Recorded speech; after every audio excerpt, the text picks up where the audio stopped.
Bonjour à toutes, bonjour à tous. Merci d'être venus. Je me présente, je m'appelle Nicolas Guillot, je suis étudiant, membre du conseil étudiant du Printemps de l'économie.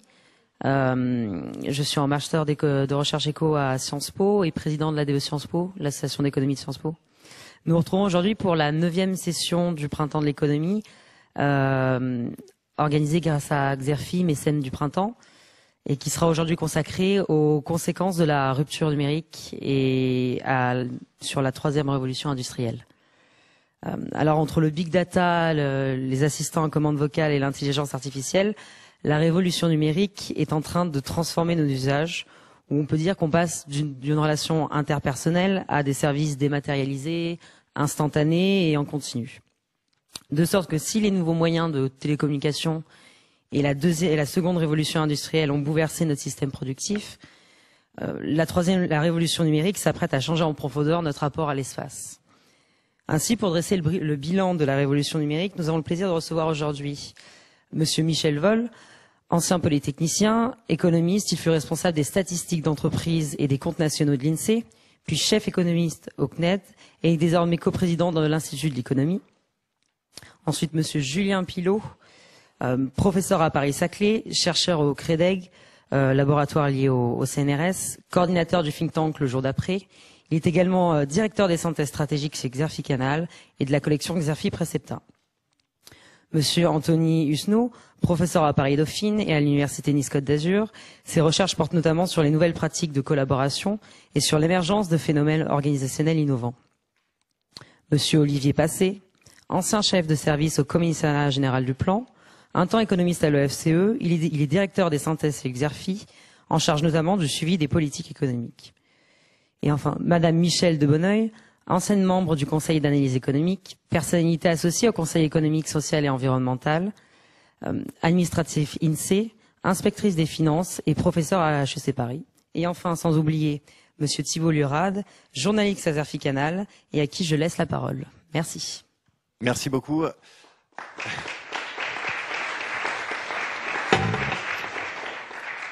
Bonjour à tous. Alors, avant de commencer, je vous propose de s'arrêter un instant sur le titre de cette table ronde, Rupture numérique et 3e révolution industrielle, avant de passer la parole à ce panel d'intervenants de grande qualité. Alors, tout d'abord, il y a ce mot rupture, c'est un mot important, c'est un mot qui engage, il résonne avec cette fameuse notion de disruption qu'on nous sert un peu à toutes les sauces, et c'est vrai que c'est une notion qui a de quoi un petit peu surprendre quand on sait que l'informatisation est finalement un processus qui a été lancé tout de suite après l'après-guerre. Et puis il y a ce terme de 3e révolution industrielle qui suppose que la technologie numérique modifie en profondeur les rapports de production, le mode d'accumulation du capital, les relations de travail, c'est ce qu'on verra avec Anthony Husneau, les conditions de la concurrence, c'est ce qu'on verra avec Julien notamment, le rôle de l'État. Autrement dit, la rupture technologique est en mesure de bouleverser les infrastructures, mais aussi les superstructures, pour reprendre une idée de Marx. C'est une idée que nous allons explorer avec un panel d'intervenants finalement assez biaisé, puisque tout le monde est plutôt acquis à la cause, et je pense notamment à Michel Vol et à Michel de Bonneuil, qui n'ont pas attendu Jérémy Rifkin nous parler des enjeux du zéro marginal cost, pour tenter chacun à leur manière de saisir les enjeux systémiques de la transformation numérique. Alors, cette table ronde, elle va s'organiser en 2 temps. D'abord, on va essayer de cerner comment le numérique agit sur les modes d'organisation et sur les stratégies de l'entreprise, c'est-à-dire un premier temps plutôt microéconomique, et puis dans un deuxième temps qui sera plutôt macroéconomique, on va voir comment ces évolutions peuvent faire système et redéfinir un régime de croissance. Alors d'abord, on va passer la parole à celui sans qui personne ne serait là aujourd'hui. Je veux parler d'Olivier Passé.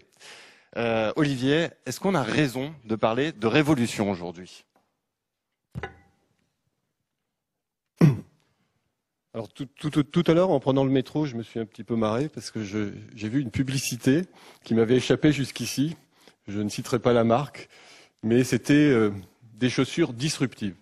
Donc c'est vous dire à quel point aujourd'hui le mot disruption est un objet marketing, effectivement, comme tu l'as dit, que l'on sert un petit peu à toutes les sauces.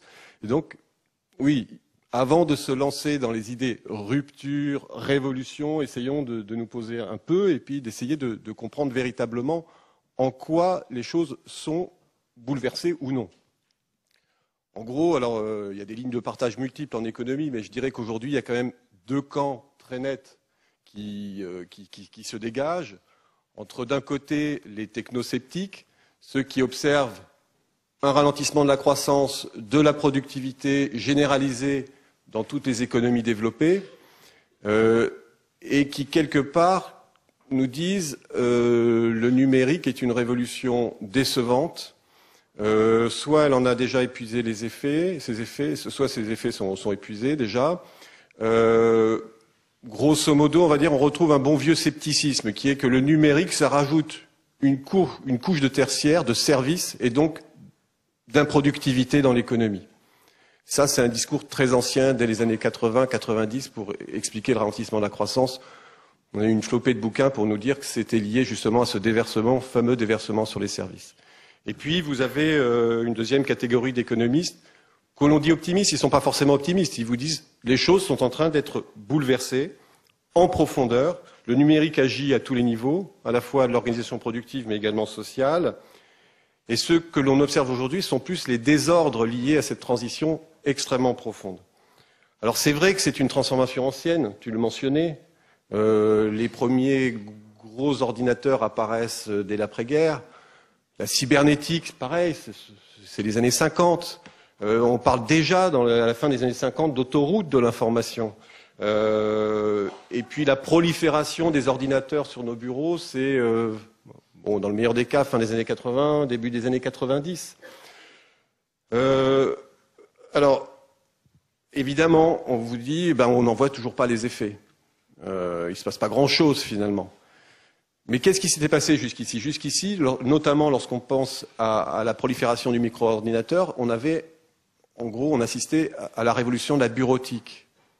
C'est quelque part quelque chose d'assez circonscrit. C'était un assistant personnel qui a pris la relève et qui a permis de décentraliser un certain nombre de fonctions bien précises, que je ne mentionne pas, mais enfin voilà, PAO, etc., calcul, mais avec, on va dire, on restait dans le champ de la bureautique. Ce dont on parle aujourd'hui est au fond beaucoup plus profond, et je voudrais essayer à travers 4 dimensions, de dire en quoi ça a un effet transformateur puissant. Quand on parle numérique, on pense d'abord automatisation, à juste titre, programmation, notamment dans le domaine des services, ça c'est nouveau. Là, on a un pouvoir d'automatisation dans la sphère immatérielle qui dépasse tout ce que l'on avait pu observer jusqu'ici et qui dépasse de loin ce que l'on entend à travers la révolution bureautique et qui casse un peu cette idée de fatalité des services improductifs qui est présent dans toute la littérature.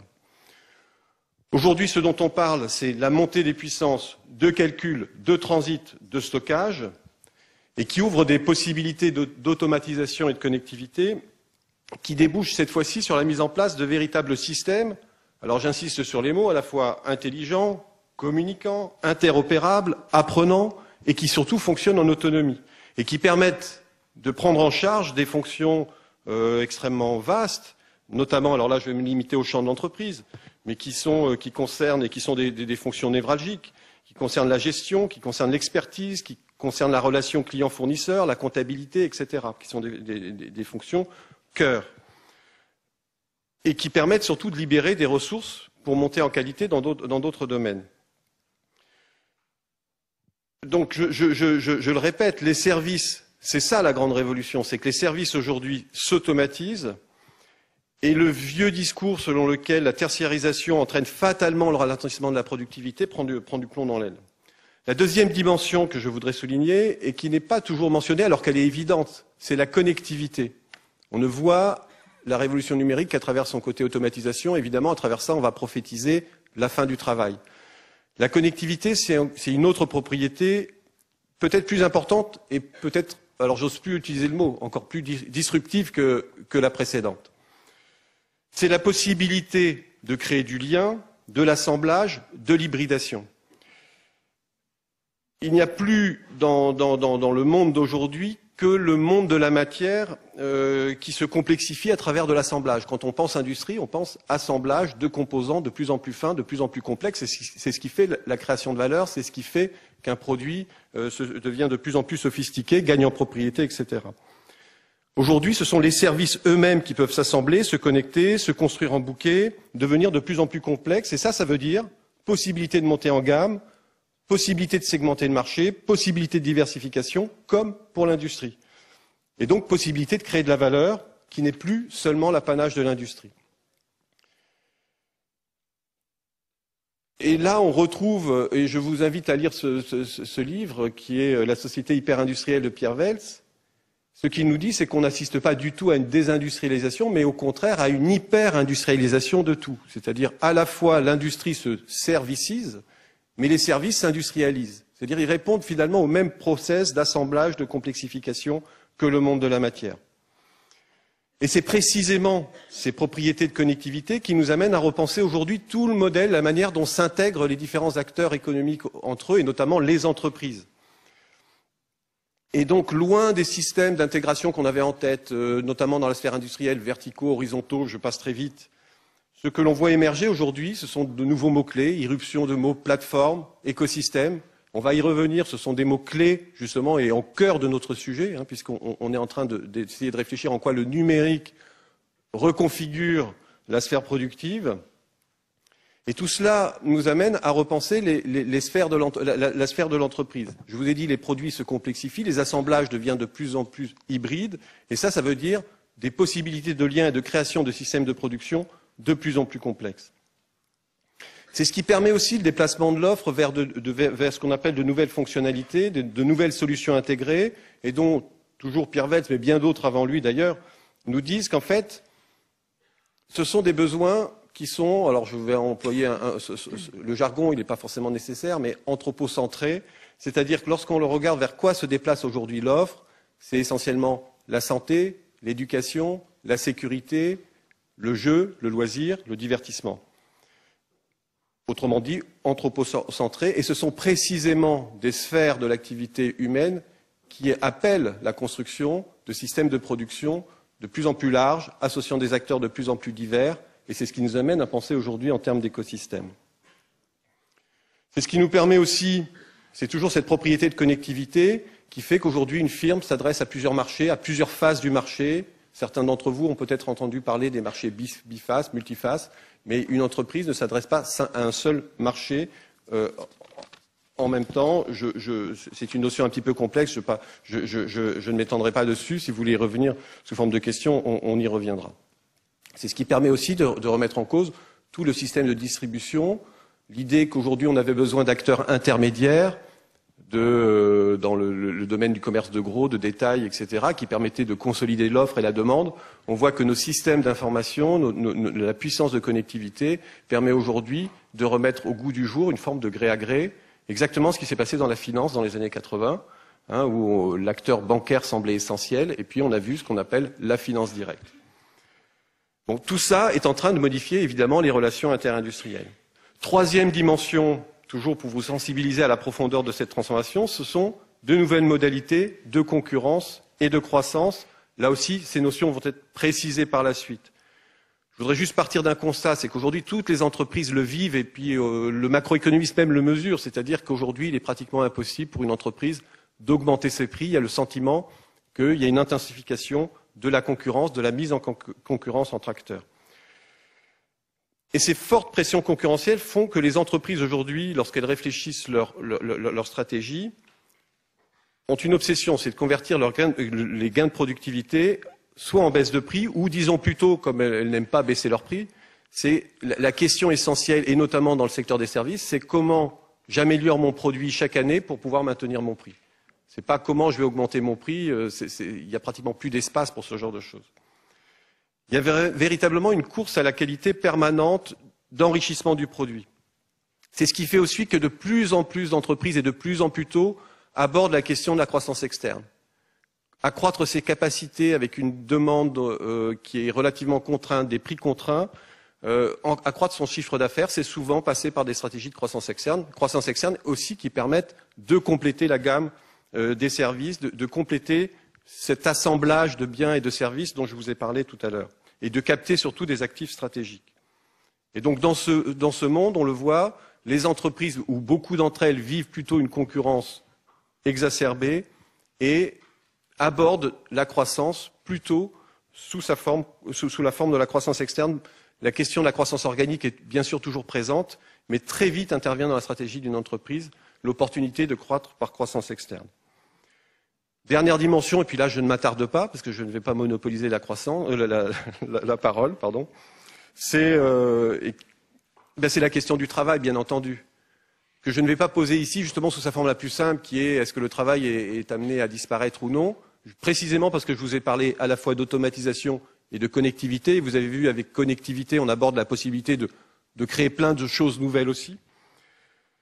Pour une entreprise, en fait, aujourd'hui, elle vit un dilemme. On voit bien qu'à tous les niveaux, le numérique va modifier ses opportunités, ses modalités de collaboration et d'association des personnes au travail. Pour employer une formule facile, hein, je dirais que l'entreprise, à tous les niveaux, est remise en cause en termes d'unité à la fois d'action, de lieu et de temps du travail. Elle peut de plus en plus aborder la relation de collaboration en interne, mais également en externe. Cette diversification des modes de collaboration, on va l'aborder tout à l'heure aussi, donc je ne m'attarde pas. Mais on le sait aussi, et les entreprises le vivent tout aussi fortement, il y a toujours un besoin de relations interpersonnelles, un besoin de proximité, un besoin de mutualiser un certain nombre de ressources. C'est-à-dire que l'entreprise en tant qu'entité n'est pas complètement remise en cause, ce qui imagine un monde totalement atomisé, de collaboration uniquement, on va dire, sous forme de travail indépendant, pousse très loin le bouchon. On a toujours besoin d'organisation et de proximité physique. Et puis, bien entendu, le numérique amène à tous les niveaux à repenser les compétences. Je le dirais en termes très simples. Vous avez des fonctions entières qui sont prises en charge par la machine. Celles dont j'ai parlé, gestion, comptabilité, sont souvent des gestions de contrôle, ce sont des compétences de supervision intermédiaire, ce qui veut dire qu'il faut en permanence aujourd'hui, dans l'entreprise, réfléchir la redistribution des compétences, retrouver une place à l'individu, à côté de la machine. Pour reprendre une image très simple, dans les premiers temps d'industrialisation, la machine était vécue comme quelque chose qui balayait le travail, et puis peu à peu, on a inventé un partenariat de l'homme avec la machine, et notamment l'OS au sein de l'industrie. C'est exactement la même chose qu'il faut réinventer aujourd'hui. Alors voilà, pour répondre à la question, en un mot, je dirais oui, moi je suis à peu près convaincu qu'il y a, je vais lancer un autre gros mot, voilà, oui, il faut essayer de réfléchir aujourd'hui en termes de nouveaux paradigmes. Merci. Merci Olivier. Tu as lancé dans ton intervention les mots d'écosystème, de plateforme. Ce sont ces mots qui permettent de comprendre comment s'organise le système productif aujourd'hui. Pourtant, il faut bien dire, pour certains, ça peut sonner un petit peu comme des mots valises. Le monde du management, chaque année, produit bon nombre de concepts qui sont ensuite récupérés par les cabinets de consulting qui en font des filons commerciaux, il faut bien dire. Alors, on va essayer de comprendre vraiment ce qui se cache derrière ces mots écosystème, derrière ces mots plateforme, et pour cela, je vous propose non pas une intervention, mais de visionner une vidéo qui a été réalisée par Julien, ici présent.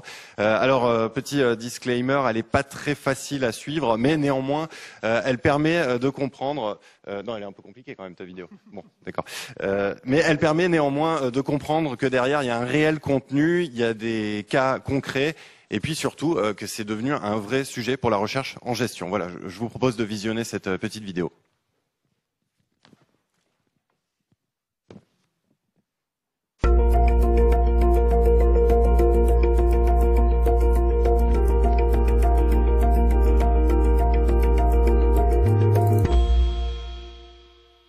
Si le terme d'écosystème introduit par James Moore en 1996 s'est si vite imposé, c'est qu'incontestablement, il nous aide à mieux penser les choses. Encore faut-il être conscient qu'il s'agit d'un terme générique qui recouvre une pluralité de formes. C'est pourquoi il est nécessaire de se doter d'un cadre de référence pour les catégoriser. La typologie de Gérard Koenig nous aide à y voir plus clair. Selon lui, il est possible de classer les écosystèmes en répondant à deux questions.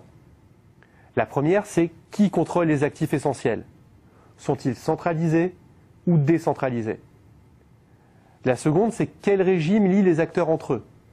S'agit-il d'un pool composé de très nombreuses entités non liées formellement, Ou bien s'agit-il plutôt de quelques organisations qui optent pour un régime de réciprocité et des relations partenariales beaucoup plus formelles? Il en résulte une matrice de 4 cadrans qui sont autant d'écosystèmes différents.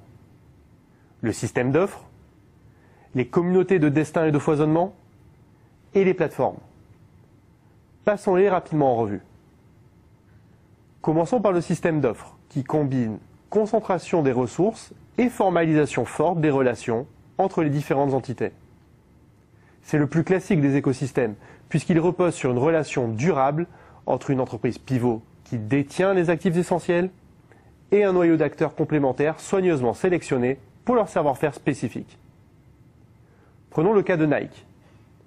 Il dispose effectivement de ressources essentielles. Sa marque, sa connaissance client, ses compétences en design et en technologie, son contrôle de la supply chain. Mais son succès, Nike l'a bâti avec quelques partenaires stratégiques liés par un contrat d'exclusivité. Je pense aux quelques producteurs et distributeurs clés sélectionnés par Nike pour leur savoir-faire technique, leur capacité à co-investir en R&D ou à identifier les préférences clients. Le dialogue permanent entre Nike et les acteurs de son cœur d'écosystème ont permis une co-création de savoirs stratégiques et un enrichissement mutuel durable. C'est ce système d'offres remarquable qui a permis à Nike de garantir une qualité homogène à ses produits et de construire son leadership. Passons maintenant aux communautés de destin. Contrairement au cas précédent, les ressources essentielles ne sont pas centralisées, mais détenues par les différents membres de l'écosystème. Des membres qui sont mus par une solidarité existentielle, puisque leur succès, voire éventuellement leur survie, dépend de leur capacité à coopérer. Un exemple évocateur nous provient du marché du DVD.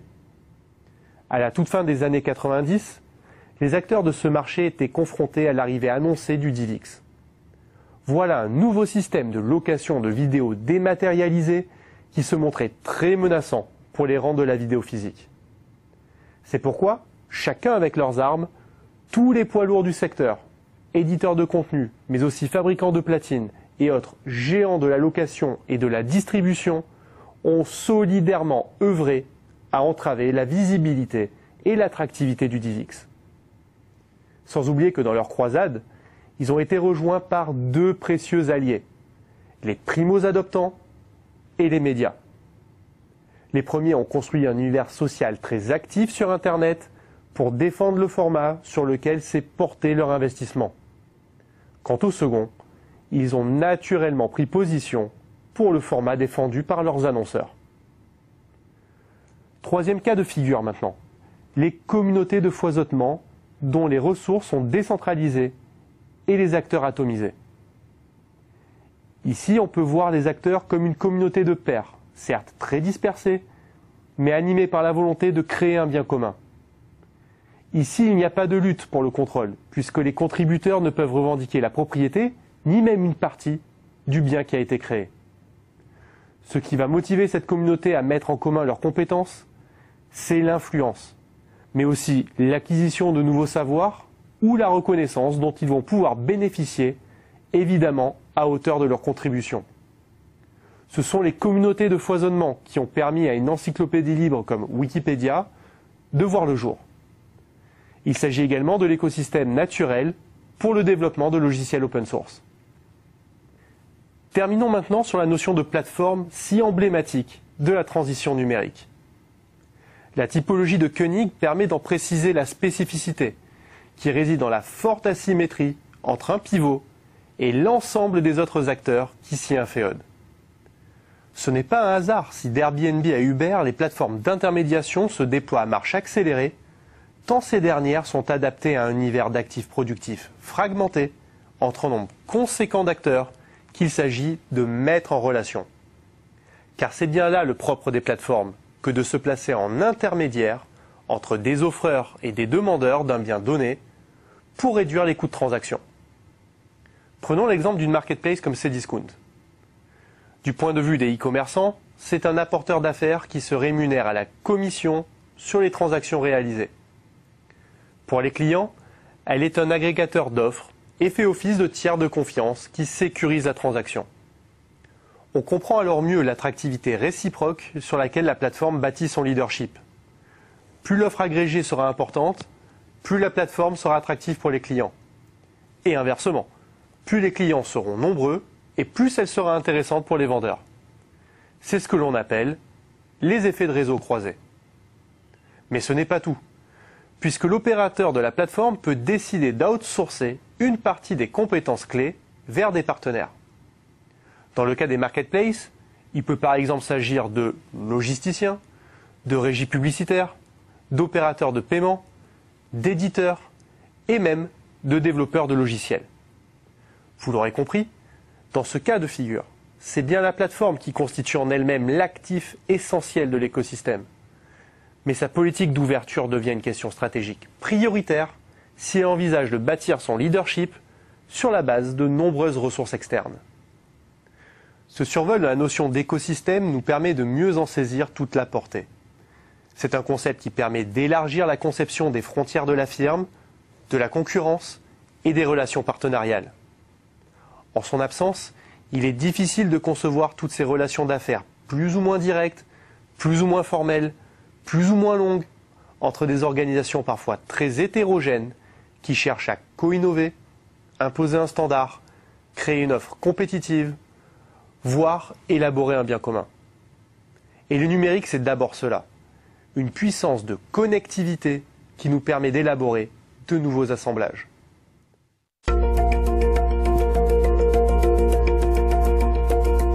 Alors, il y a plusieurs éléments dans cette vidéo sur lesquels nous reviendrons un peu plus tard. On en sait un petit peu plus maintenant sur ce qu'est un écosystème d'affaires. Olivier, qu'est-ce que ça implique déjà en termes de localisation des activités? Je vais répondre très rapidement, je ne vais pas monopoliser la parole, mais c'est évidemment un des enjeux clés et la notion d'écosystème nous permet de répondre, mais vous allez voir pas de manière simple malgré tout. On voit très clairement deux tendances en fait.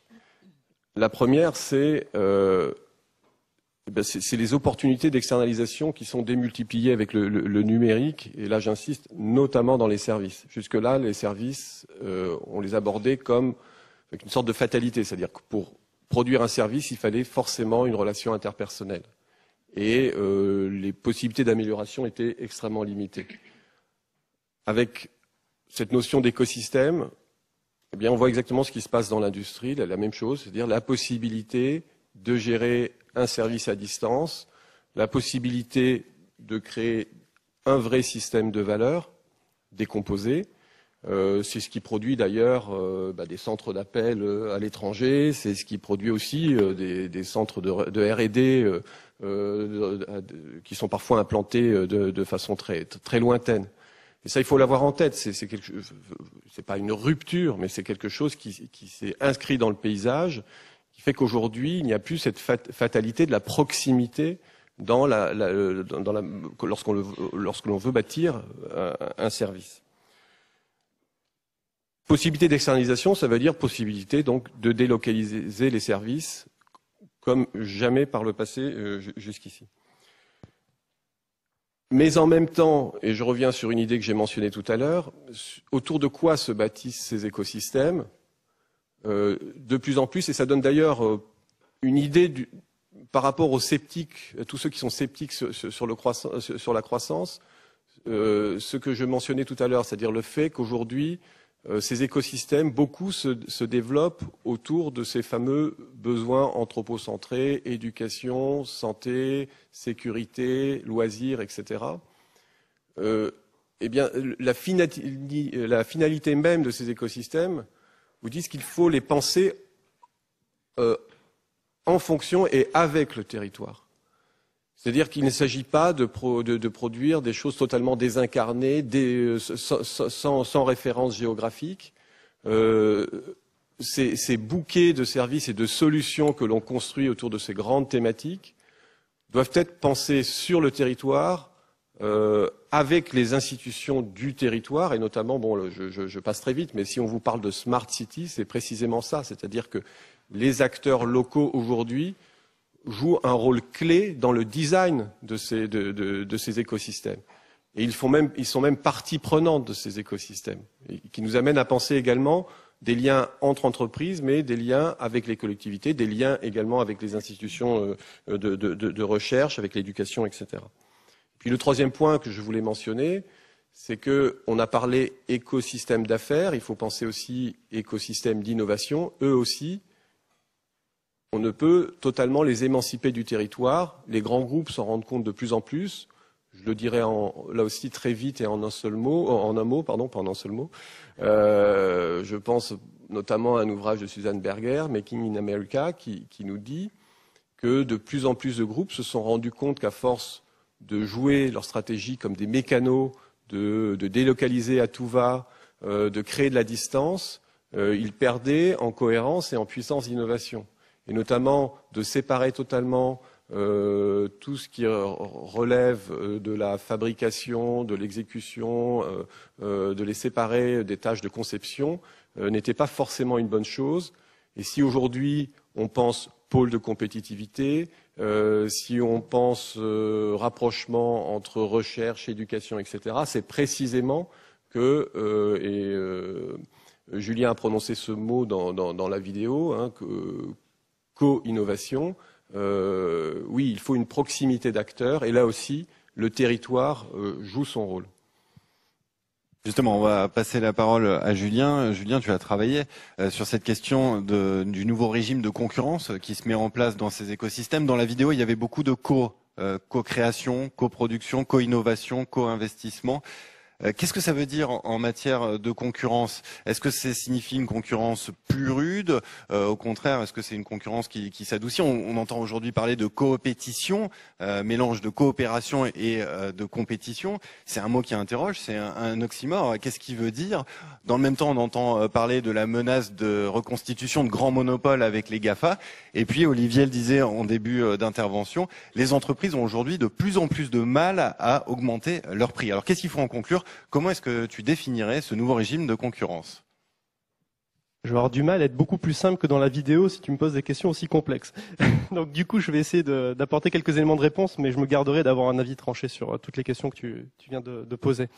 Ce qui est intéressant avec le terme d'écosystème d'affaires et la façon dont en fait les entreprises aujourd'hui, mais également les organisations, quelles qu'elles soient, collaborent dans un espace stratégique de plus en plus bouleversé par le numérique, c'est de regarder un petit peu comment se jouent les nœuds d'interdépendance.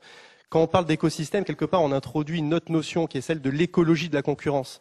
Pour faire simple, on comprend bien que dans des écosystèmes biologiques, naturels, il y a des espèces qui cohabitent, qui coexistent. Chacune dépend de sa voisine. Mais, et c'est pas Michel qui me contredira, dans des écosystèmes naturels, il y a aussi de la place pour des proies et des prédateurs. Eh bien, dans les écosystèmes d'affaires, c'est un petit peu la même chose. De la même manière que dans les écosystèmes naturels, il y a des proies et des prédateurs, et donc une lutte pour la survie incessante, une lutte pour les territoires, une lutte pour la satiété.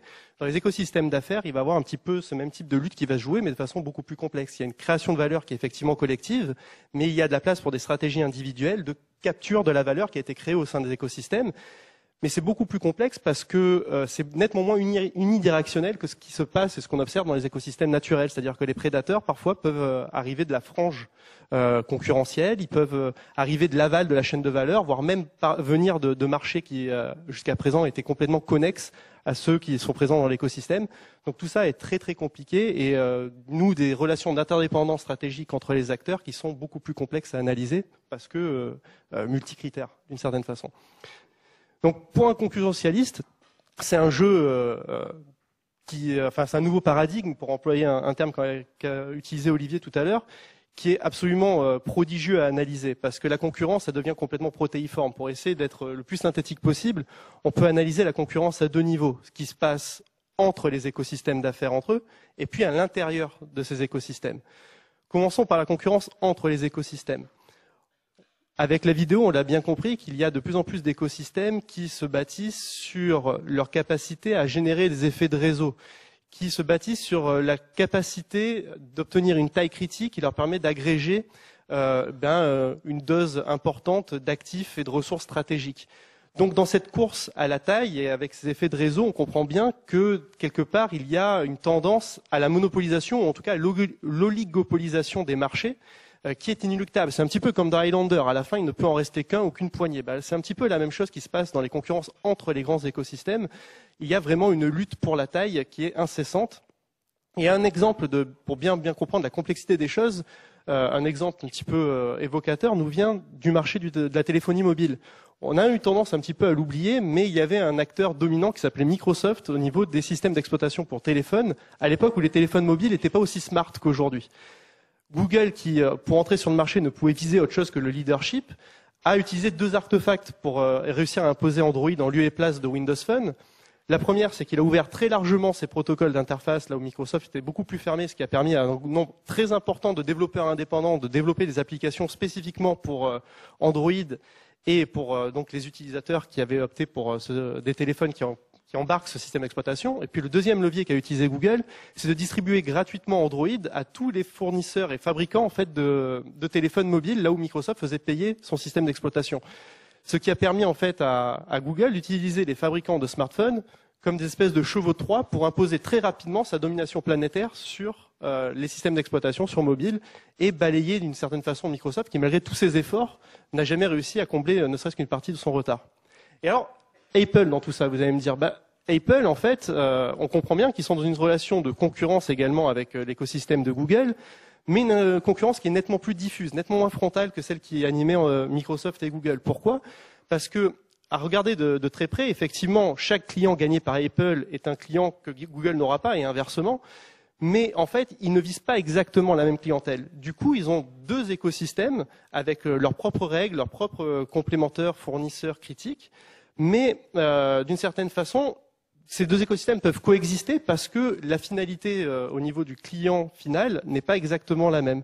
Ce que ça change en revanche, c'est pour les fournisseurs d'applications.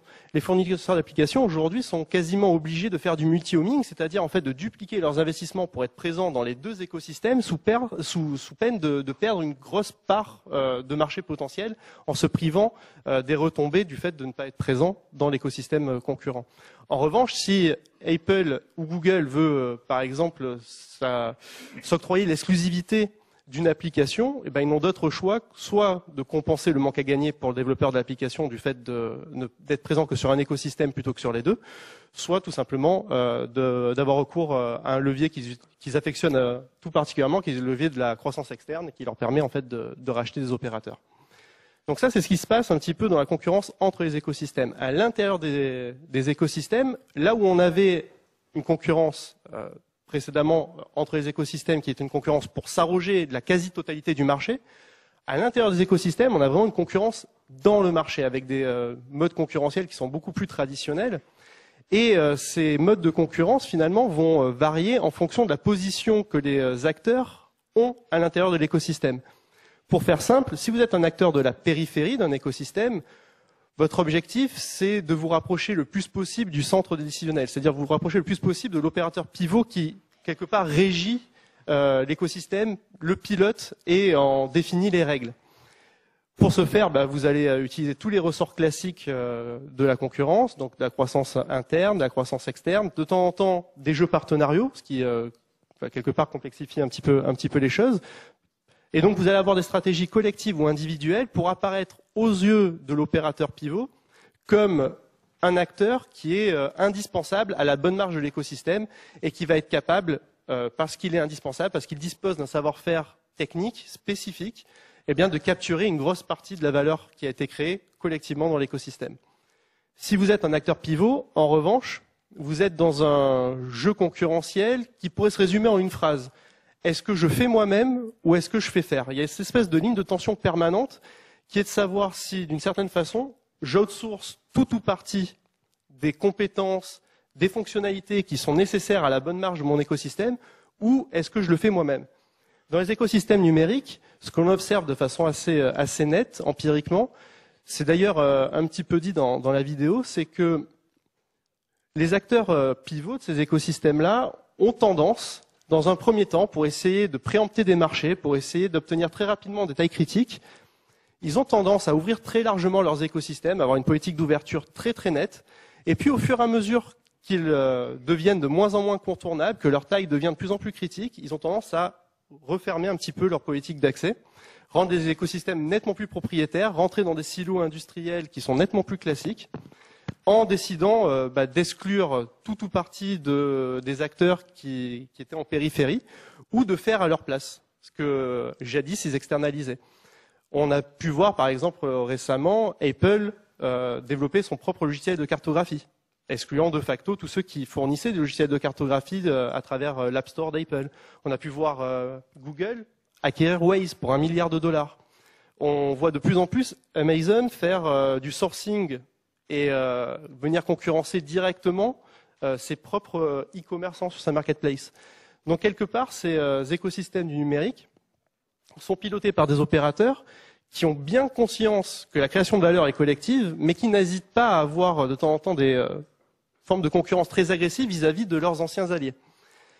Alors, si je peux me permettre une remarque conclusive, est-ce que ça veut dire que les acteurs pivots de ces écosystèmes sont toujours les grands gagnants de l'histoire? J'ai envie d'apporter un petit bémol. Pourquoi? Parce que dans des écosystèmes nettement plus proches de nous, moins numériques, plus physiques, on a pu voir émerger des situations dans lesquelles les sous-traitants des acteurs pivots mettent en capacité, parce qu'ils détiennent une grande partie des savoir-faire en R&D, une capacité de co-investissement qui est très forte, une capacité aussi à couvrir des risques, se mettent en capacité finalement de capturer une grosse partie de la valeur. Prenez l'écosystème de l'aéronautique par exemple. Aujourd'hui, Airbus ni Boeing n'est capable de mettre en place un programme de A à Z sans s'appuyer sur des ressources externes qui sont détenues par des Thales, par des Rolls-Royce pour la motorisation, par des spécialistes de l'avionique, Messier Doty, etc.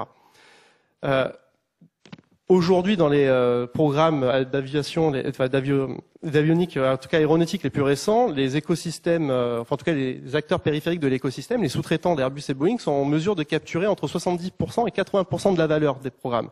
C'est pas négligeable. Et pourtant, ils n'ont pas vocation à piloter les écosystèmes, puisque l'architecte intégrateur, malgré tout, dans ces écosystèmes-là, ça reste Airbus et Boeing. Il n'en demeure pas moins qu'au sein de ces écosystèmes, par les spécificités qu'on arrive à développer et à valoriser, on est capable de pouvoir capturer une grosse partie de la valeur, quand bien même on ne serait qu'un sous-traitant.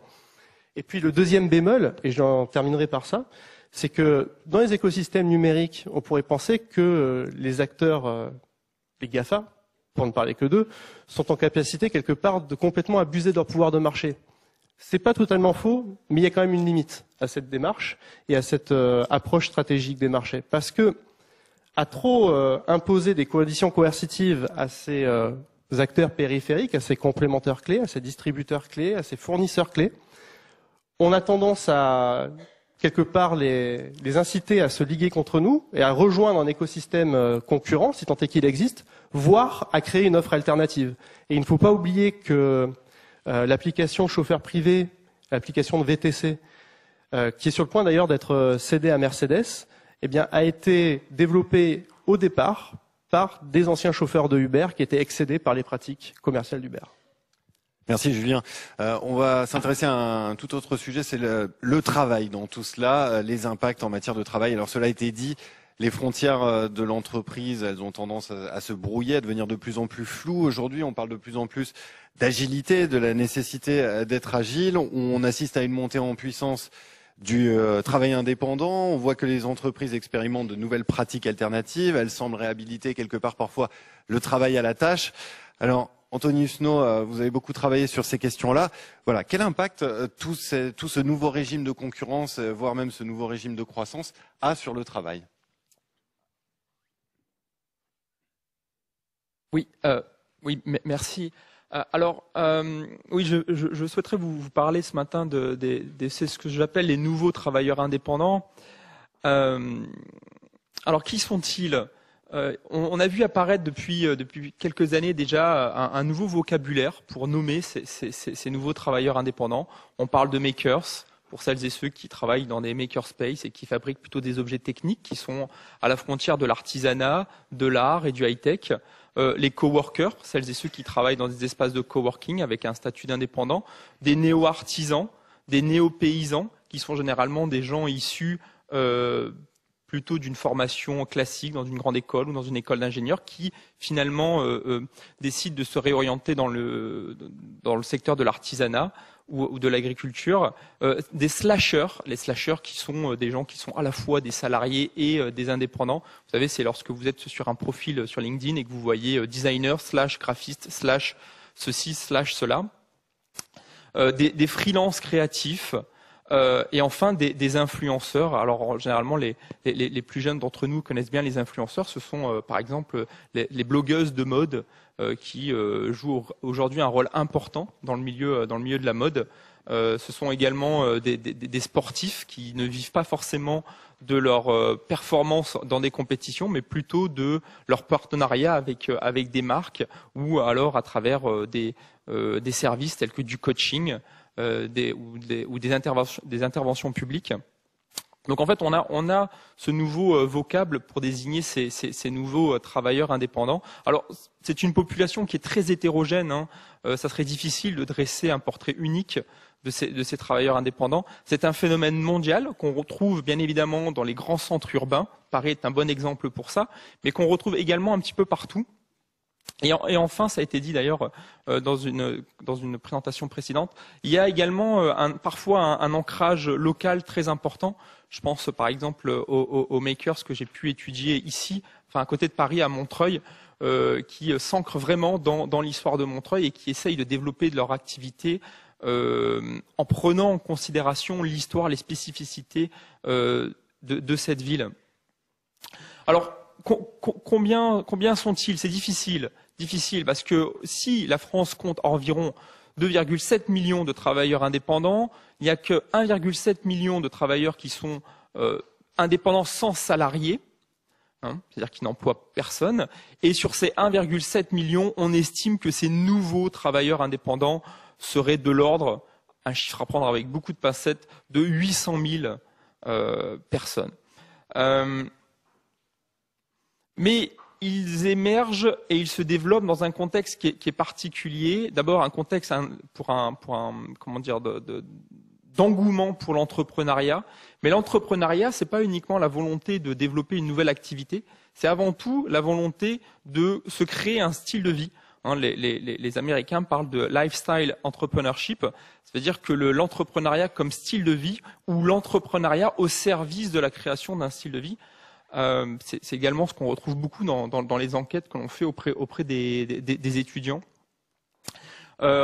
Cette table ronde traite également de la question du numérique. Et bien évidemment, le numérique joue un rôle important. Alors sans aller jusqu'à parler d'automatisation ou d'intelligence artificielle, parce que pour l'instant, finalement, dans notre quotidien, on n'en est qu'au balbutiement. Mais en tout cas, des applications extrêmement performantes et simples de gestion, de production, de communication, de collaboration, que ce soit des applications pour gérer votre site internet, des applications pour collaborer avec plusieurs personnes lorsque vous menez des projets, que ce soit des applications pour gérer votre comptabilité au quotidien, etc., etc. Tout ça facilite énormément la vie de ces entrepreneurs et notamment couplé à un accès Internet aujourd'hui quasi illimité en 4G où aujourd'hui pour une vingtaine d'euros, grosso modo, vous avez 100 gigaoctets de données par mois, ce qui veut dire que grosso modo, vous avez un accès quasi illimité, en tout cas dans vos usages. Enfin, de plus, il y a le développement de hubs de ressources. Alors, je parle de hub et pas de tiers-lieux, parce que le tiers-lieu, on parlait de tiers-lieu notamment lorsqu'il y avait des salariés, parce que le tiers-lieu, c'était ce qu'il y avait entre le travail et le domicile. Là, on parle plutôt de hubs, tels que les espaces de coworking, les makerspaces, les Fab Labs, mais également toutes ces plateformes en ligne, hein, ces sites de mise en relation. Tout ça constitue des hubs et les salariés sont un petit peu comme les avions qui se déplacent d'aéroport en aéroport. Ils vont dans un hub, dans un espace de coworking pour se ressourcer, y trouver de nouvelles idées, de nouvelles collaborations, mener des projets et ensuite ils repartent vers d'autres destinations. Et c'est ce qu'on observe auprès de ces nouveaux travailleurs indépendants, c'est qu'ils fréquentent plusieurs espaces de coworking, plusieurs Fab Labs, plusieurs makerspaces. L'externalisation possible de toutes les fonctions classiques de l'entreprise.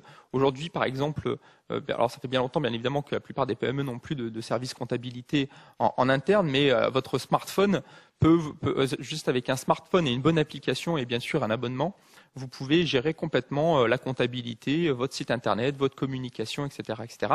Et enfin, les grandes entreprises jouent un rôle également dans le développement de ces nouveaux travailleurs indépendants, parce qu'il y a une demande de plus en plus forte de la part des grandes entreprises, notamment des entreprises du CAC 40. Et d'après une dernière étude, l'étude de Malte, qui est sortie il y a même pas un mois, ça serait Orange finalement le grand champion en termes de demande en termes de freelancing. Alors je vais passer rapidement pour pas monopoliser la parole non plus. Alors, en quoi ces nouveaux travailleurs indépendants remettent-ils en cause notre façon de travailler? Alors, bien évidemment, c'est important de rappeler donc que ces travailleurs indépendants ne sont pas une généralité. Alors, on parle d'une catégorie minoritaire. Pour l'instant, le modèle dominant reste le salariat. Il risque de le rester encore très longtemps. Et c'est peut-être très bien comme ça. En tout cas, ces nouveaux travailleurs indépendants ont pour nous un intérêt particulier car ils mettent en exergue de nouvelles pratiques de travail et de nouvelles formes organisationnelles. Et c'est sur ces deux aspects que je souhaiterais terminer ma petite présentation. D'abord, en termes de pratiques de travail, bien évidemment, on passe d'une logique de contrat de travail à une logique commerciale. Une logique commerciale, ça veut dire que ça pose un certain nombre de problèmes en termes de sécurité de travail. Je ne parle pas de sécurité de l'emploi, mais de sécurité du travail, avec des questions qui, de l'ordre de l'évolution du système social. Alors, il y a une première phase, une première réforme là, qui est entrée en vigueur depuis janvier, qui devrait se terminer en 2020. Mais on va également plus loin. Aujourd'hui, il y a un certain nombre d'acteurs qui vont jusqu'à proposer une forme de régime à peu près similaire à celui qu'on retrouve chez les intermittents du spectacle. Ou alors, vous l'avez vu durant la présidentielle, il y a également eu des débats autour d'un revenu universel pour justement faire en sorte qu'il y ait moins de fluctuations de salaire pour de revenus pour ces travailleurs indépendants. Une sécurité de l'emploi qui aussi là, ne repose plus sur le contrat, mais sur le réseau. C'est-à-dire qu'aujourd'hui, ce qui va faire qu'un travailleur indépendant se crée une sécurité de travail, d'ailleurs sécurité de l'emploi c'est une erreur, il faut parler plutôt de sécurité du travail, c'est sa capacité à créer et à mobiliser un réseau, et notamment sa capacité à créer du contenu, parce que comment on mobilise, comment on anime un réseau, en créant du contenu. Et si vous allez sur LinkedIn, si vous allez sur Instagram, si vous allez sur Twitter, vous verrez que les travailleurs indépendants sont des producteurs intensifs de contenu pour toutes ces plateformes. Enfin, les travailleurs indépendants sont le plus souvent des slashers, c'est-à-dire qu'ils sont plus réactifs. Et ça remet même en cause parfois l'idée de métier unique. Lorsque vous rencontrez des travailleurs indépendants, vous leur demandez, la question première que vous leur posez, c'est quel est votre métier? Ils sont souvent en peine de pouvoir vous répondre, parce que tout simplement, ils font plusieurs activités. Alors ils ne sont pas graphistes, designers, mais ils vous expliquent qu'ils font différentes activités. Et donc, ça nous conduit à remettre en cause cette idée même de métier unique, et plutôt d'aller vers des notions de portefeuille d'activités. Et les travailleurs indépendants mettent aussi expérimentent également des formes d'hybridation dans les activités professionnelles. Et on l'a vu tout à l'heure avec notamment une place de plus importante de la vie personnelle dans les activités professionnelles. Ça c'est un élément qui me semble important à comprendre. Ce qui anime beaucoup de travailleurs indépendants, c'est leur volonté de mettre au cœur de leur activité professionnelle une passion personnelle et, on l'a dit tout à l'heure également, un style de vie. Ces nouveaux travailleurs indépendants questionnent également l'organisation. Alors, si vous prenez un livre de management du XXe siècle, on vous décrira une organisation comme étant une structure plus ou moins fermée, qui ressemble étrangement à une usine, qui se définit par une structure hiérarchique, une structure de gouvernance fixe et une ligne hiérarchique donnée. Là, aujourd'hui, on a des formes organisationnelles qui sont plutôt des maillages, en mouvement, de travailleurs indépendants, de clients, d'entreprises, c'est-à-dire de différentes parties prenantes. Et dans ces formes organisationnelles en mouvement, eh bien, les règles, les rôles, les statuts, les objectifs évoluent constamment, sont continuellement redéfinis. Et donc l'organisation ici, elle n'est plus monolithique, elle n'est plus quelque chose de spatialisé. Par spatialisé, eh bien, j'entends que l'organisation pendant très longtemps a été vue comme un lieu, et notamment une usine ou une entreprise, mais plutôt comme un ensemble de projets. Et un ensemble de projets, vous le savez, c'est une temporalité, un projet avec un début et une fin, et un ordonnancement de tâches.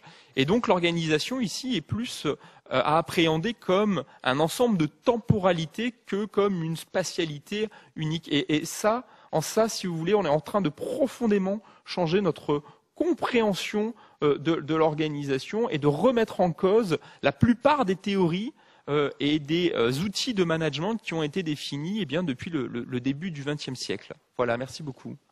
Merci Anthony. Donc, on voit au travers de cette première série d'interventions que l'enjeu du numérique, il est bel et bien palpable au niveau de l'entreprise. Les sciences de gestion s'en sont emparées. On va regarder maintenant sur un plan plus macroéconomique. On va essayer de réfléchir en quoi et comment est-ce que tout cela peut faire système, comment cette recomposition ouvre ce que l'on peut qualifier de nouvelle ère industrielle peut-être. Et c'est avec grand plaisir que je vais passer la parole à Michel Vol, puis ensuite à Michel de Bonneuil. C'est avec d'autant plus de plaisir que je crois, Michel, que vous avez été parmi les pionniers en matière de réflexion sur ce sujet. Alors, pour comprendre ce qui se passe, je crois qu'il est intéressant de poser les pieds par terre et de regarder ce qui se passe physiquement dans les conditions pratiques de la production, de l'activité productive. Alors, si on regarde la fabrication des éléments de base de l'informatisation, que sont les microprocesseurs et les logiciels. Pour produire un microprocesseur, pour mettre en production un microprocesseur, il faut investir de l'ordre de 10 milliards d'euros. Et une fois qu'on a réussi ça, la reproduction en quantité des microprocesseurs a un coût négligeable. Le silicium coûte pas cher, coût marginal nul. Pour le logiciel, c'est encore plus visible. Pour produire un nouveau système d'exploitation, qui est un édifice logiciel extrêmement complexe, il faut de nouveau une dizaine de milliards. Par contre, reproduire un logiciel en un nombre quelconque d'exemplaires, ça se fait pratiquement, ça ne coûte rien. La distribution ne coûte pas grand-chose, etc. Et donc, dans les techniques de base du numérique, on a des fonctions de production à coût fixe et à coût marginal nul. Et cette forme de la fonction de production se répercute en cascade. Par exemple, sur les micro-ordinateurs que nous avons là, c'est quoi? C'est du logiciel et un processeur et des mémoires emballés dans du plastique. Le coût de production est pratiquement négligeable. C'est de nouveau un coût fixe. Bon. Et pour tous les biens qui sont de plus en plus informatisés, que l'on pense aux avions, que l'on pense aux automobiles, que l'on pense à finalement tous les produits d'aujourd'hui, cette forme de la fonction de coût se répercute à proportion même de leur informatisation. Plus ils sont informatisés, plus ça se retrouve. Ça coûte très cher d'informatiser un avion de ligne ou un avion de chasse, et ça pèse très, très fortement dans son coût de conception, dans son coût de fabrication. Et donc, de façon très générale, dans cette économie numérique, on voit arriver une fonction de production à coût fixe et à coût marginal, soit nul pour les composants fondamentaux, soit négligeable pour tous les produits dans la mesure où ils sont informatisés. Alors, qu'est-ce qui se passe lorsque on a une fonction de coût qui a cette forme? On est dans la physique, là, on est dans de la contrainte, on ne peut pas échapper à ce genre de choses. Eh bien, d'abord, ça met complètement par terre les hypothèses qui concluaient à l'optimalité de la concurrence parfaite. Si vous regardez le raisonnement de Walras et puis tout ce qui s'ensuit, à partir du moment où vous avez des rendements d'échelle croissants, les conditions de la concurrence parfaite ne sont pas réunies. Et qu'est-ce qu'on peut avoir? Qu'est-ce qu'on risque d'avoir? C'est le monopole naturel, bien sûr, puisque la plus grosse entreprise peut bénéficier de coûts moyens de production plus faibles que les autres et donc écraser le marché. Comment se tirer du piège? Eh bien, pour se tirer du piège, il y a une solution, c'est de chercher à se construire des petits monopoles locaux sur des segments de clientèle auxquels on va offrir précisément la variété du produit qui correspond à leurs besoins. Et ça s'appelle la concurrence monopolistique. Vous essayez, la stratégie de l'entreprise va être d'identifier des segments de besoins auxquels elle va offrir la solution qui leur convient parfaitement, et sur lesquels elle va se construire un petit monopole. Et bien sûr, à la frontière de ce monopole, c'est-à-dire pour les clients qui sont indifférents entre sa solution et une autre solution, eh bien là, elle sera en concurrence par les prix. C'est pour ça qu'on dit concurrence monopolistique. Et c'est ça le régime qui s'instaure et qui explique d'ailleurs beaucoup de caractéristiques assez complexes de la situation actuelle. La concurrence monopolistique, c'est une concurrence pas douce, c'est une concurrence très active, très violente, qui caractérise l'économie actuelle. Alors, ce potentiel de violence, il se traduit par plusieurs phénomènes. D'abord, le fait que l'essentiel du coût de production soit dépensé avant même qu'on ait vendu le premier produit. C'est le cas des logiciels, évidemment, des processeurs et de tous les produits informatisés en général. Ça fait que votre entreprise est extrêmement capitalistique. L'essentiel de son coût de production réside dans ce patrimoine qu'elle a accumulé au départ. Mais plus vous accumulez de capital, plus vous êtes tentant comme proie pour des prédateurs. Il n'y a pas le moyen le plus rapide et le plus efficace pour s'enrichir, c'est d'aller piller des patrimoines, bien sûr. Et donc cette économie, elle pousse, elle fait germer une population de prédateurs sur laquelle nous allons revenir et voir un peu ses caractéristiques. Quand vous avez l'obligation de dépenser un coût fixe très important avant même que votre produit soit vendu, vous êtes dans une situation de risque extrême. Il se peut qu'au moment où votre produit arrive sur le marché, un Coréen, quelque part, ait fait quelque chose de plus malin que vous, et hop, vous perdez votre mise. Donc la tentation aussi des entreprises pour utiliser des procédés illicites pour se garantir le débouché de leurs produits est extrêmement tentante. Donc corrompre les acheteurs, espionner les concurrents, débaucher leurs compétences vont être des procédés extrêmement tentants.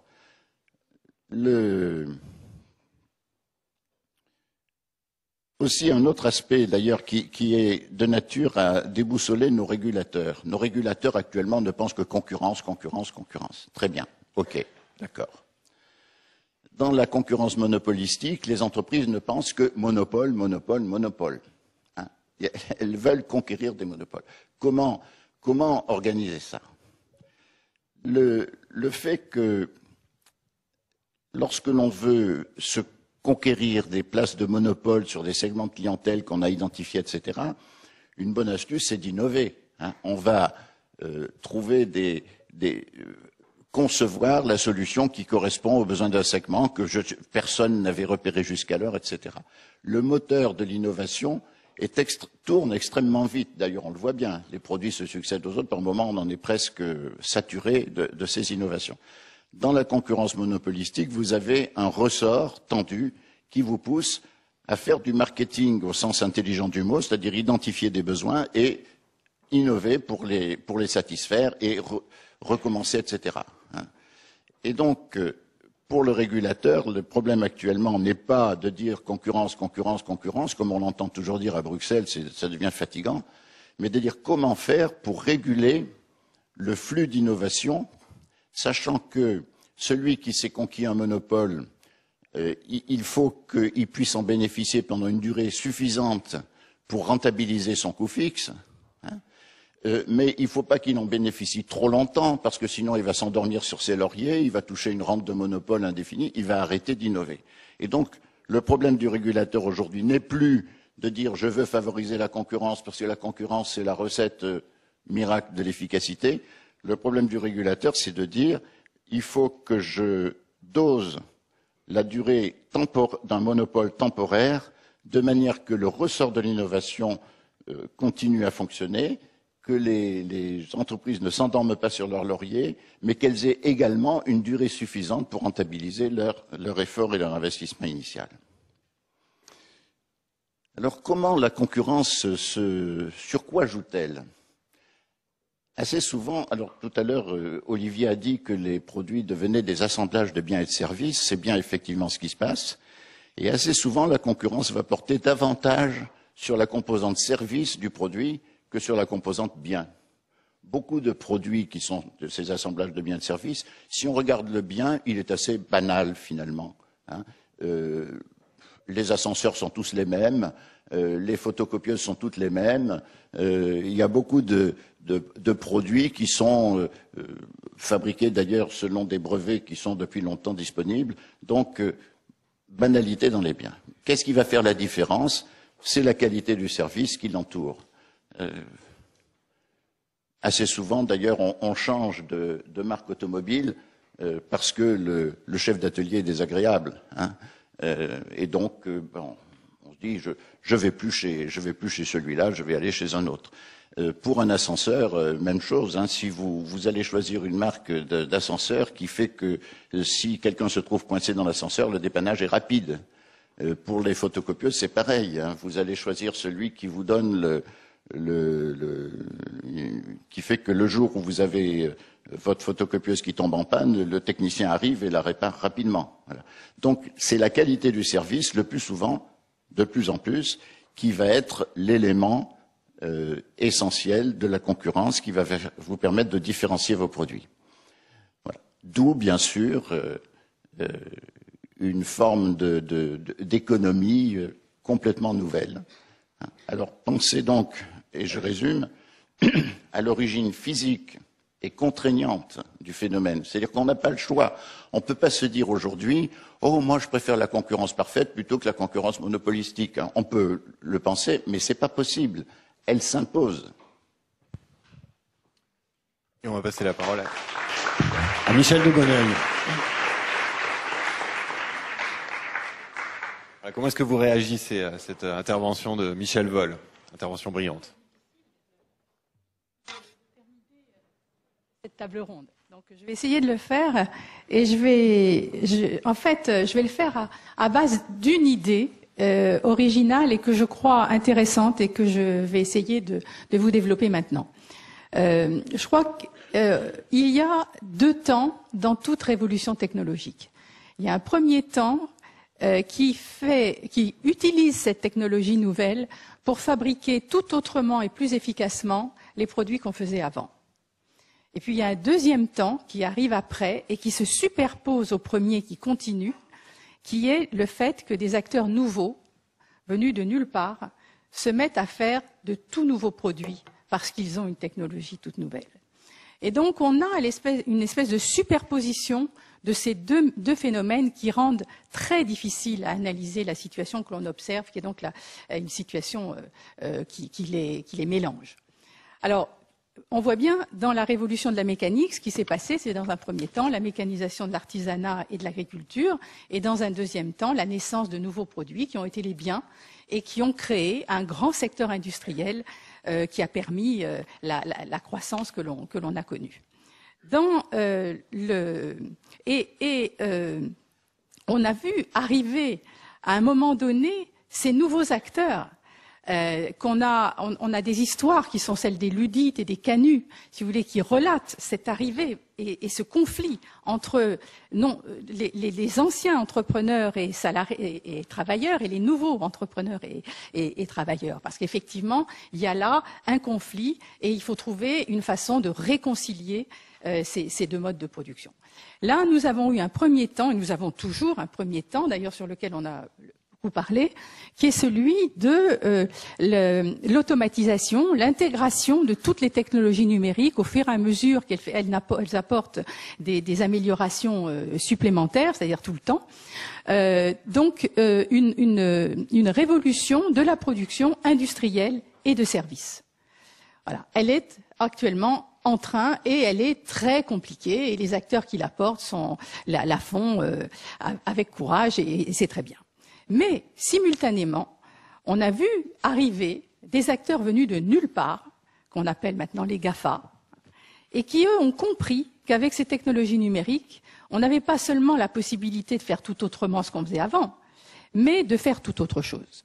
Et ce tout autre chose, pour satisfaire les besoins, puisque c'est toujours ça le but, c'est non pas d'acheter des biens et de se déplacer de temps en temps pour aller acheter des services, mais c'est de mettre à notre disposition, sur nos lieux de vie, tout ce qui peut satisfaire nos besoins, l'information, les biens et les personnes ayant des savoirs et des savoir-faire. Donc on est là dans une espèce, si vous voulez, on n'achète plus le bien et le service, on achète un nouveau produit qui les agrège et qui est celui que nous achetons. Voilà, ce nouveau produit, je propose de l'appeler, d'ailleurs c'est comme ça que les acteurs l'appellent, des solutions. Et donc ces solutions dépassent les biens, donc le secondaire et le tertiaire, et vont former un grand nouveau secteur néo-industriel qui sera un secteur dit quaternaire, parce qu'il va dépasser le secteur secondaire et le secteur tertiaire.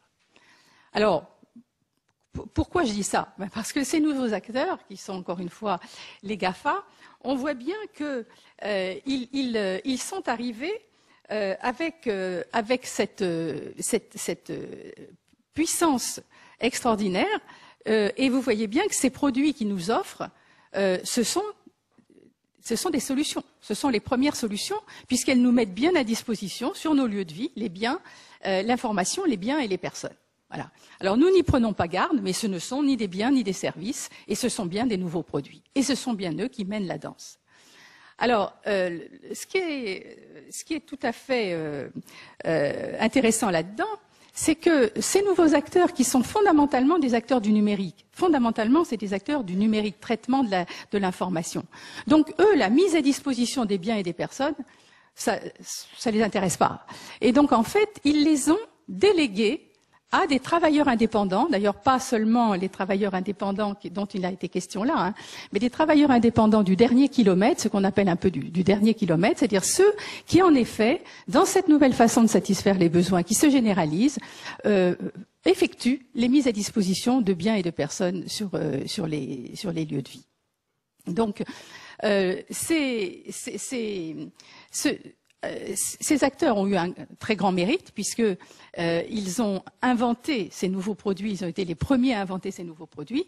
Ils l'ont fait sous un nouveau régime de production qui est celui du coût marginal nul, puisqu'en effet, ils distribuent leurs applications sur les téléphones mobiles et donc ils ont effectivement cette caractéristique de produire des logiciels à coût fixe, hein, et de les distribuer au monde entier et donc d'avoir effectivement des solutions à coût marginal nul.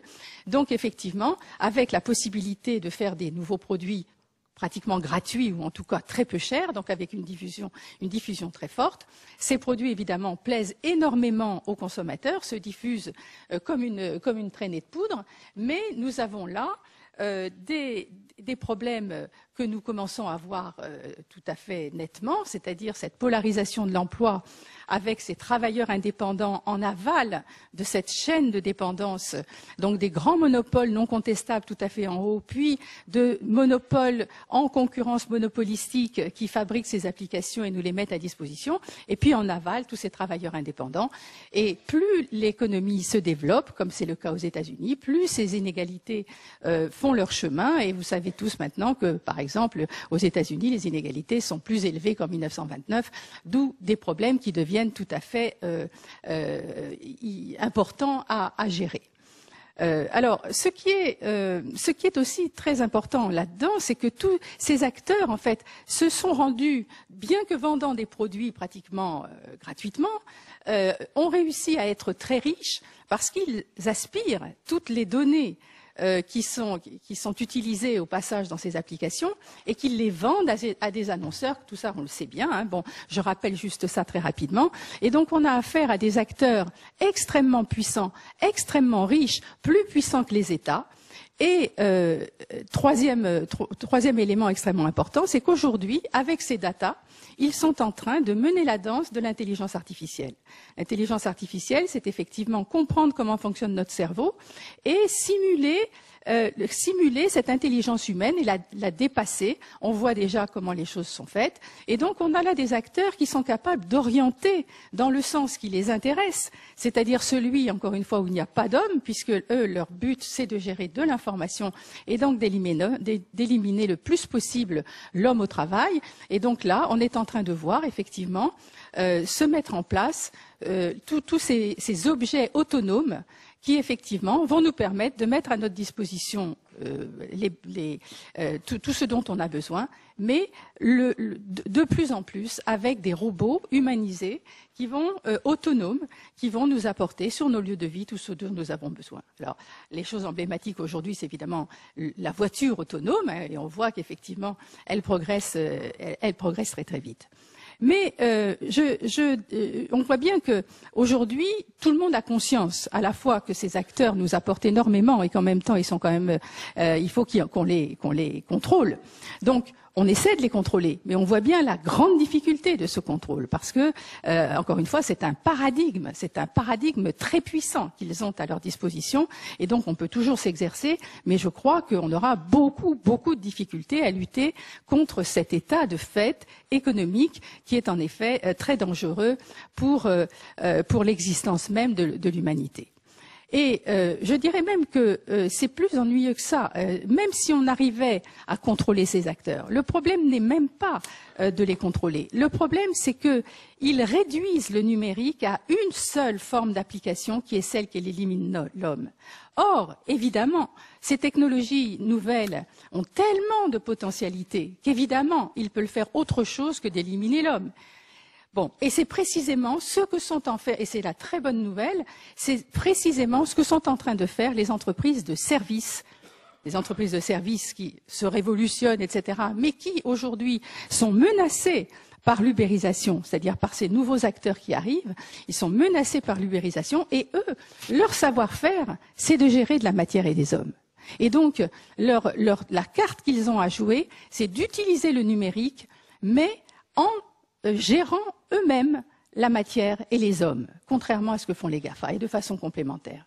Alors, je vous donne un exemple pour illustrer le propos. Tout le monde confond covoiturage et autopartage. En réalité, ce sont deux solutions. Dans les deux cas, ce sont des solutions, ni des biens ni des services.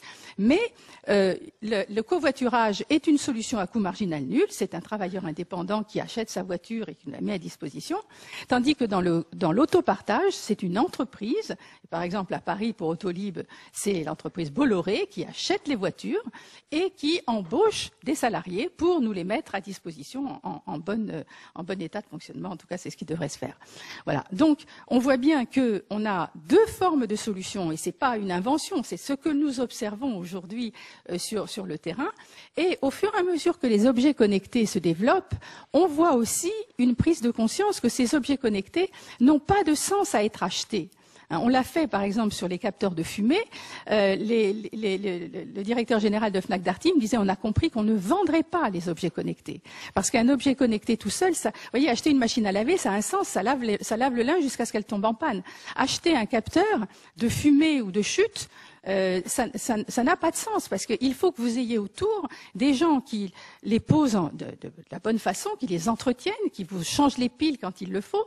Il faut qu'il y ait d'autres entreprises qui surveillent les données captées pour que voilà, et une troisième type d'entreprise qui interviennent en cas de besoin chez vous pour effectuer les choses qu'il faut faire.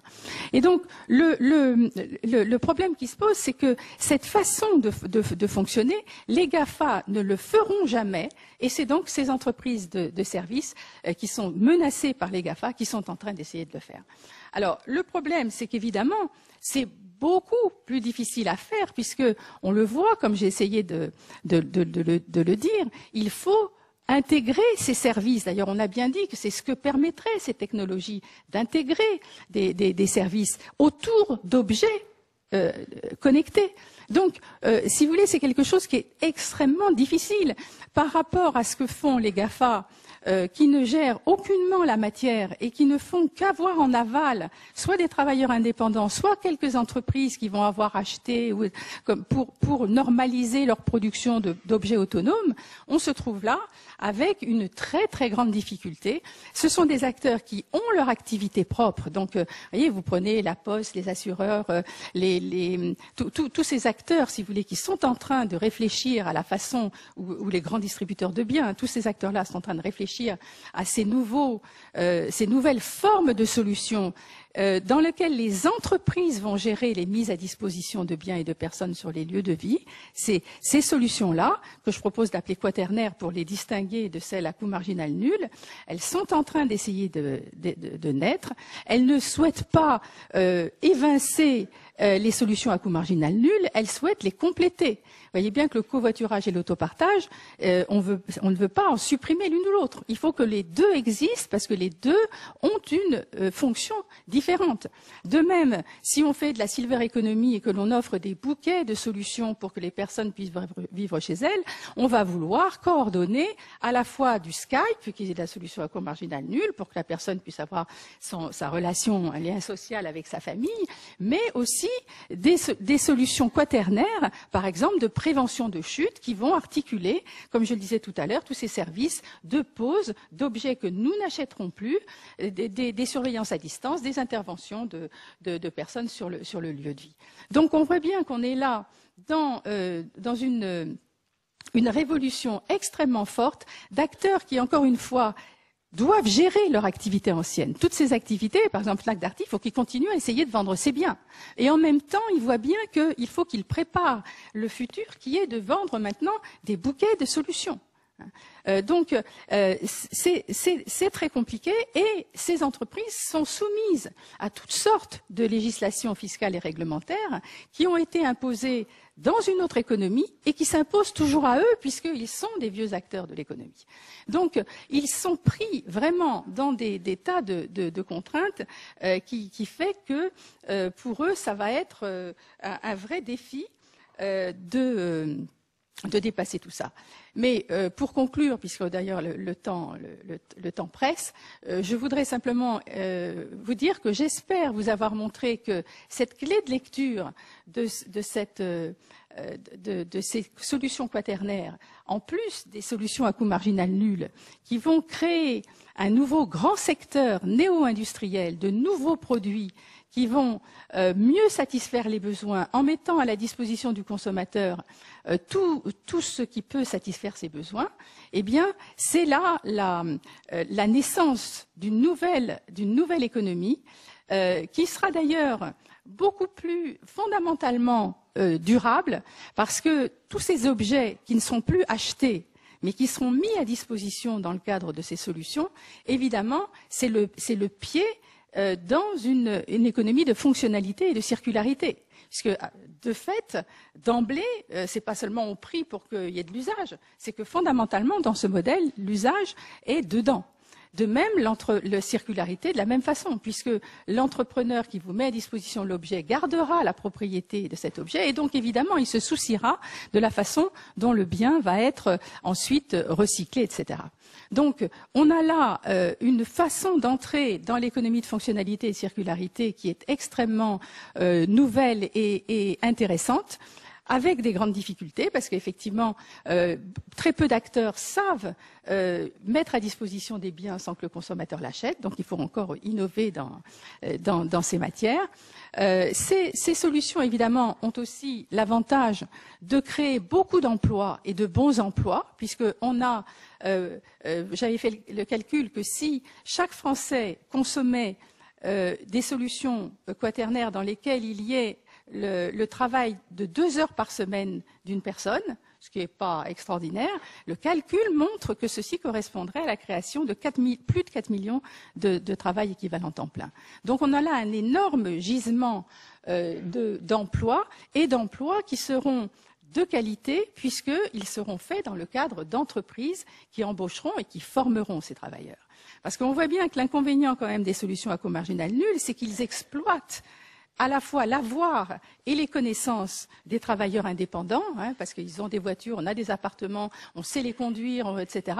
Donc effectivement, on peut utiliser ça pour faire de la croissance, mais fondamentalement, si on veut vraiment de la croissance, il faut qu'il y ait des entreprises, qu'ils forment les salariés, qu'il y ait ce cadre qui permette d'articuler tous ces services et toutes ces compétences qui font qu'on pourra produire ces solutions.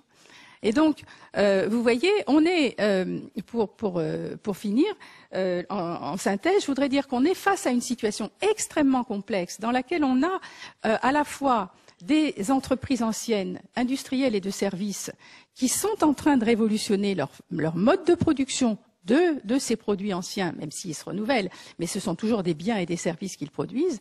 Et en parallèle, on a une autre évolution radicalement différente de l'émergence d'un secteur, d'un grand secteur de solutions, avec un double volet, les GAFA qui balancent toute une série de solutions à coût marginal nul, et de l'autre côté, les entreprises de services qui essaient de fabriquer des solutions quaternaires qui vont complémenter les solutions à coût marginal nul et qui vont permettre de nouveau de faire que le travail soit un facteur de répartition des fruits de la croissance, comme on le disait. Monsieur Ford disait, il faut que je paie mes ouvriers davantage pour qu'ils puissent acheter mes voitures. Là, c'est la même chose. Il faudra que ces entrepreneurs des solutions quaternaires payent davantage les gens qui vont travailler à venir nous apporter sur nos lieux de vie tout ce dont nous avons besoin, de façon à ce que ces salariés, ces nouveaux travailleurs sur les lieux de vie, puissent à leur tour acheter les solutions quaternaires, qui évidemment seront plus chères que les solutions à coût marginal nul.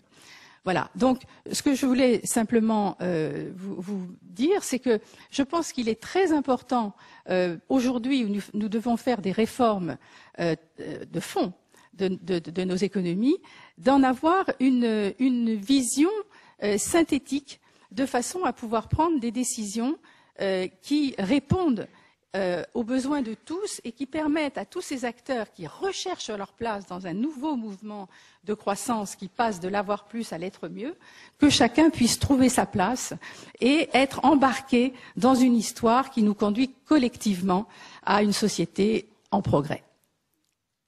Merci beaucoup, Michel. Voilà, j'espère que l'ensemble de ces interventions auront stimulé votre réflexion. Il nous reste peut-être 5 minutes pour prendre une toute petite question dans la salle. Et puis, bien sûr, s'il y en a d'autres, on est à votre disposition pour vous répondre après. Est-ce qu'il y a une question? Il n'y en a pas. Si. Une dame, madame. Bonjour, merci pour ces interventions. Si je résume, vous parlez quand même d'un apport de capitaux relativement important, que ce soit pour les GAFA ou pour les solutions quaternaires, sauf pour les travailleurs indépendants. Du coup, je me pose la question des PME et ETI qui n'ont pas forcément tous ces moyens d'investissement en fait, et d'innovation pour aller vers ces solutions de rupture.